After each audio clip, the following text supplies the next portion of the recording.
बिस्मिल्लाहिर्रहमानिर्रहीम। अस्सलाम वालेकुम dear students, I am Mohammad Ali from channel friends physics. Students, आज हम चैप्टर नंबर 12 के दो टॉपिक्स पढ़ेंगे। एक है फील्ड ऑफ फोर्सेस और एक है इलेक्ट्रिक फील्ड लाइंस।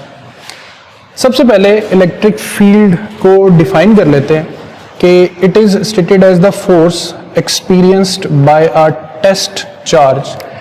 ऐसा चार्ज जिसको हम यूज करते हैं, यानी एक ऐसा स्मॉल चार्ज है जिसकी अपनी इलेक्ट्रिक फील्ड किसी दूसरे सोर्स चार्ज की फील्ड को इफेक्ट ना करे, यानी इतना लोएस्ट कंसंट्रेशन है इस इलेक्ट्रिक फील्ड की।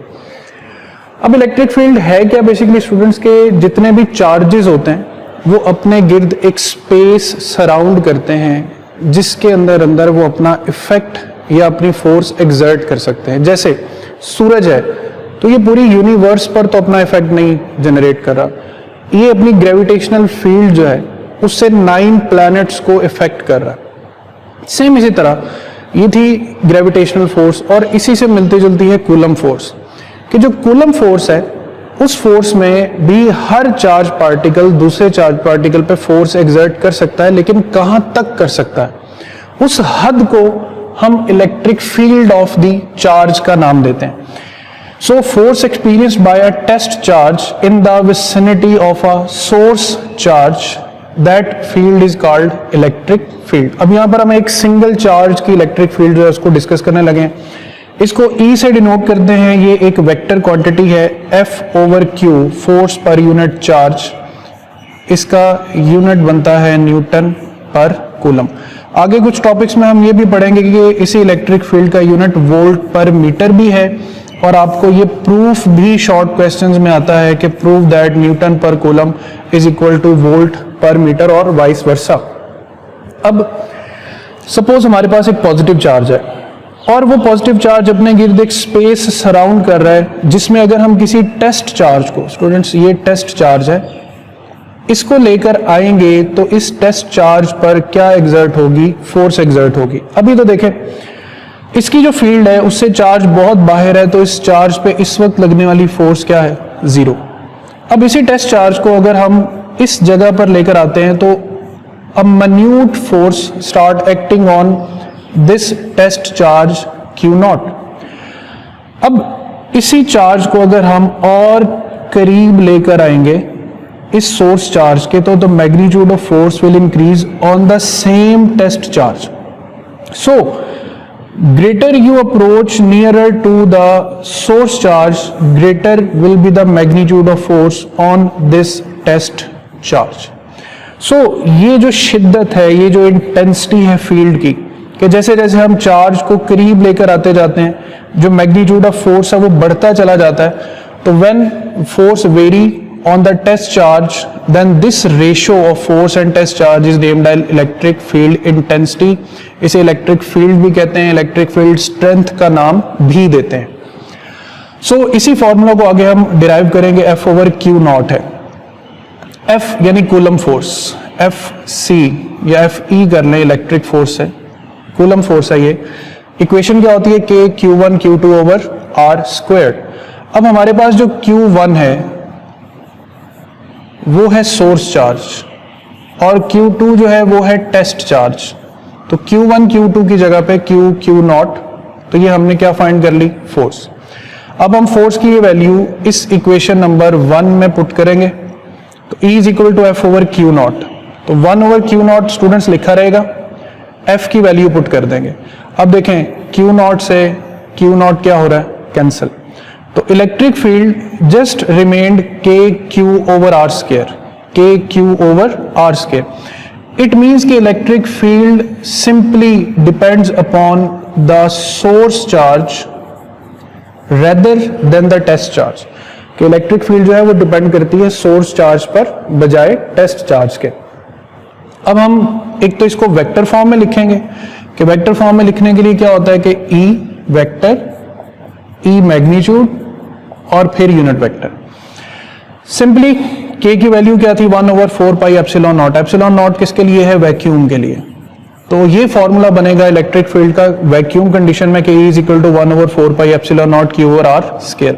और अगर ये मटेरियल मीडियम, यही चार्ज किसी मीडियम में मौजूद होगा तो यहाँ पे एप्सिलॉन आर आ जाएगा और ये इक्वेशन बन जाएगी किसी ना किसी मीडियम के लिए। तो ये तो एक शॉर्ट सा टॉपिक है इलेक्ट्रिक फील्ड स्ट्रेंथ का या इलेक्ट्रिक फील्ड का। अब अभी हमने देखिए कितना रैंडमली ये डॉट्स बनाकर इलेक्ट्रिक फील्ड को शो किया है। अब इसी इलेक्ट्रिक फील्ड को माइकल फैराडे ने एक बड़ा जबरदस्त तरीका जो है वो इन्वेंट किया कि आप इलेक्ट्रिक फील्ड को किस तरीके से रिप्रेजेंट कर सकते हैं। वो तरीका मैं अभी आपको समझाता हूं। फिर इसी टॉपिक के स्टार्ट में लिखा है कि ग्रेविटेशनल और इलेक्ट्रिक फोर्सेस की मदद से हम इनके फॉर्मूला से मैग्नीट्यूड और एंड डायरेक्शन ऑफ फोर्स तो फाइंड कर सकते हैं। लेकिन एक चीज जो हमारे पास स्टिल अननोन है कि what are the origin of these forces, कि ये फोर्सेस क्यों हैं ये नेचर में, क्यों ये यूनिवर्स में एग्जिस्ट करती हैं।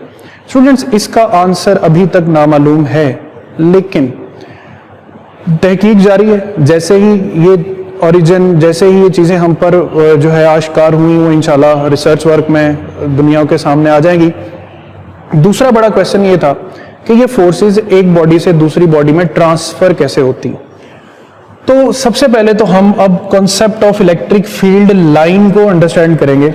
माइकल फैराडे ने एक बड़ा जबरदस्त मेथड दिया। उसने कहा कि आप लेट से जानना चाहते हैं कि पॉजिटिव चार्ज की फील्ड किस शेप में है या नेगेटिव चार्ज की फील्ड किस शेप में है, तो एक काम ये करें, पॉजिटिव और नेगेटिव दोनों चार्जेस के गिर्द एक सिमेट्री में पॉजिटिव यूनिट पॉजिटिव चार्जेस जो है उनको प्लेस कर दें। यहां भी यूनिट पॉजिटिव चार्जेस जो है उनको प्लेस कर दें।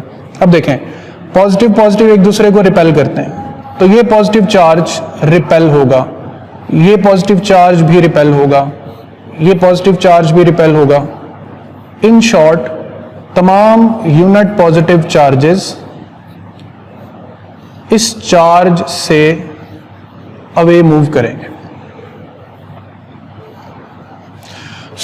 इस अवे मूव करने में हम ये कह सकते हैं कि ये जो एक चार्ज पार्टिकल ने पाथ फॉलो किया है, एक चार्ज पार्टिकल ने पाथ फॉलो किया है, ये पाथ बेसिकली इस चार्ज की क्या है, इलेक्ट्रिक फील्ड लाइन। यहां पर स्टूडेंट्स आप इलेक्ट्रिक फील्ड लाइन को डिफाइन कर सकते हैं कि path followed by a unit positive charge in an electric field is called electric field line.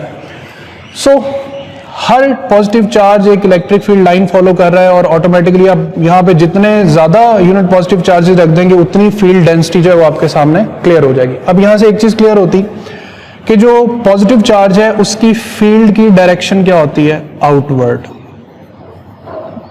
उसकी फील्ड की डायरेक्शन क्या होती है, आउटवर्ड। सिमिलरली जो नेगेटिव चार्ज है वो इन यूनिट पॉजिटिव चार्जेस को अपनी तरफ अट्रैक्ट करेगा। we will have a path like this कि all the lines will be directing towards the negative charge। जो नेगेटिव चार्ज है स्टूडेंट्स, उसके लिए जो इलेक्ट्रिक फील्ड लाइंस की डायरेक्शन होगी वो किस तरफ होगी, वो होगी इनवर्ड डायरेक्शन में। ऑलराइट, अब हम कह सकते हैं कि चूंकि पॉजिटिव से लाइंस ओरिजिनेट होती हैं तो it act as a source of electric field, और नेगेटिव चार्ज में चूंकि लाइंस इनवर्ड जाती हैं तो it act as a sink of electric field. Secondly, चूंकि एक लाइन एक चार्ज पार्टिकल का पाथ है, दूसरा चार्ज पार्टिकल उस पाथ को इंटरसेप्ट नहीं करता, तो याद रखें कि इलेक्ट्रिक फील्ड की सिर्फ और सिर्फ कितनी डायरेक्शन होती हैं, ओनली वन डायरेक्शन, यानी क्योंकि एक चार्ज पार्टिकल एक ही सर्टेन पाथ को फॉलो करेगा। फिर उसके बाद जिस जगह पर इलेक्ट्रिक फील्ड डेंसिटी ज्यादा होगी, जैसे आप देख रहे हैं कि चार्ज के करीब ये लाइंस आपस में करीब करीब हैं और चार्ज से अवे जाकर ये लाइंस एक दूसरे से दूर हो गई हैं, तो स्टूडेंट्स इस जगह पे फील्ड स्ट्रॉन्ग कंसीडर होगी और इस जगह पे जो फील्ड है वो वीक कंसीडर होगी। फिर इसी तरह आप इलेक्ट्रिक फील्ड लाइंस पे टेंजेंट्स ड्रॉ करके इलेक्ट्रिक फील्ड लाइंस की डायरेक्शंस जो हैं उनको मेंशन कर सकते हैं। पॉजिटिव चार्ज से फील्ड आउटवर्ड और नेगेटिव चार्ज से फील्ड इनवर्ड है।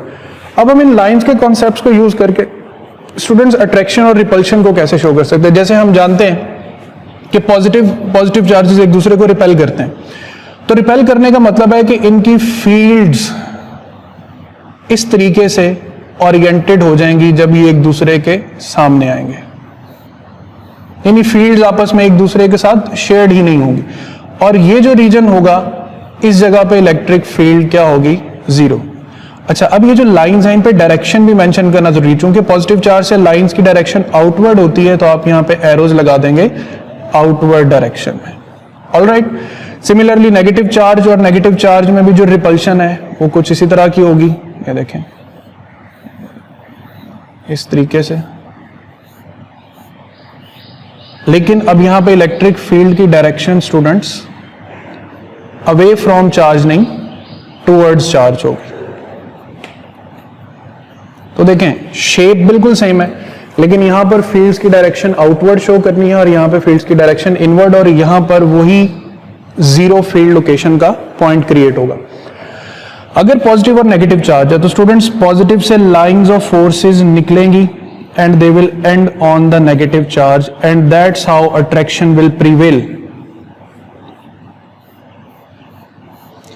कि लाइंस पॉजिटिव से ओरिजिनेट हो रही हैं और एंड कहां पर हो रही है, नेगेटिव पर। अब इनके दरमियान में जीरो फील्ड लोकेशन नहीं होगी, या राइट या लेफ्ट साइड पर जीरो फील्ड लोकेशन जो है वो एग्जिस्ट करेगी। इसी तरह अगर आपके पास पैरेलल प्लेट्स हैं स्टूडेंट्स, तो फील्ड पॉजिटिव से ओरिजिनेट होगी और नेगेटिव पर एंड होगी। यहां पर जो कॉर्नर चार्जेस हैं वहां से फील्ड थोड़ी सी कर्व है, उसकी रीजन कि यहां पर इस चार्ज के पास हर तरफ फील्ड प्रोपगेट करने का चांसेस है, तो वो फील्ड लाइन जो स्ट्रेट जा रही थी it get curved because of the attraction of negative charge. इस फील्ड को फ्रिंजिंग फील्ड कहा जाता है। इस फील्ड को क्या कहते हैं, फ्रिंजिंग फील्ड। सो यहां पर जो inside the parallel metal plates है, जो इलेक्ट्रिक फील्ड है वो टोटली यूनिफॉर्म होती। याद रखें पॉजिटिव और नेगेटिव प्लेट्स के दरमियान स्टूडेंट्स किसी भी पॉइंट पर जो इलेक्ट्रिक फील्ड की स्ट्रेंथ है वो यूनिफॉर्म होती। इन शॉर्ट ये याद रखें कि अभी आपने देखा कि electric field inversely proportional to R squared है, यानी अगर एक अकेला पॉजिटिव चार्ज है तो उससे इलेक्ट्रिक फील्ड जब ओरिजिनेट होती है तो वो इनवर्स स्क्वायर लॉ ओबे करती कि अगर आप इससे दूर जाएंगे तो इलेक्ट्रिक फील्ड स्क्वायर टाइम्स उसकी जो शिद्दत है वो कम हो जाएगी। लेकिन याद रखें कि अगर एक पॉजिटिव और एक नेगेटिव प्लेट है तो उसमें इलेक्ट्रिक फील्ड की strength from positive to negative plate वो क्या रहेगी, यूनिफॉर्म रहेगी। इसी तरह कुछ न्यूमेरिकल्स है आपके बुक में जीरो फील्ड लोकेशन से रिलेटेड, तो उसमें मैं बेसिक आइडिया दे दूं स्टूडेंट्स। अगर एक चार्ज पॉजिटिव और एक नेगेटिव है तो याद रखें उनके दरमियान में फील्ड जीरो नहीं होगी, क्योंकि इलेक्ट्रिक फील्ड लाइंस पॉजिटिव से लेकर कहां तक जाएंगी, नेगेटिव तक। अब कहां पे वो जीरो हो सकती है, तो आपने ये देखना है कि कौन से चार्ज का मैग्नीट्यूड स्मॉल है। फर्ज करें नेगेटिव चार्ज का मैग्नीट्यूड कम है, पॉजिटिव का ज्यादा है, तो स्टूडेंट्स जो फील्ड जीरो होगी वो छोटे चार्ज के करीब होगी। जो फील्ड जीरो होगी वो छोटे चार्ज के करीब होगी, यानी ये डिस्टेंस अगर आप लेंगे d और ये डिस्टेंस आप लेंगे x, तो नेगेटिव से इसका डिस्टेंस आप x लेंगे, यानी नेगेटिव से आप लेंगे r is equal to x और पॉजिटिव से आप r लेंगे d plus x। Alright, similarly अगर दो सिमिलर चार्जेस हैं तो स्टूडेंट्स फील्ड उनके आउटवर्ड साइड पे जीरो नहीं होगी, फील्ड उनके इंटीरियर में, क्योंकि दोनों सिमिलर है ना, तो दरमियान में कहीं फील्ड जीरो होगी। अब कहां जीरो होगी, जो छोटे मैग्नीट्यूड का चार्ज होगा उसके करीब फील्ड जीरो हो जाएगी, क्योंकि उसकी फील्ड जो स्ट्रेंथ है वो कम है। तो अगर ये डिस्टेंस है स्टूडेंट्स d और ये डिस्टेंस है x, तो इस छोटे चार्ज से r is equal to x ही लिया जाएगा और इस बड़े चार्ज से r is equal to d minus x suppose किया जाएगा। तो इससे आपका एक न्यूमेरिकल सॉल्व होना है और इसी तरह एक एग्जांपल सॉल्व होनी है। ये था स्टूडेंट्स आज का topic field of forces and electric field lines. इंशाल्लाह अगले लेक्चर में जल्द हाजिर होंगे। अल्लाह हाफिज।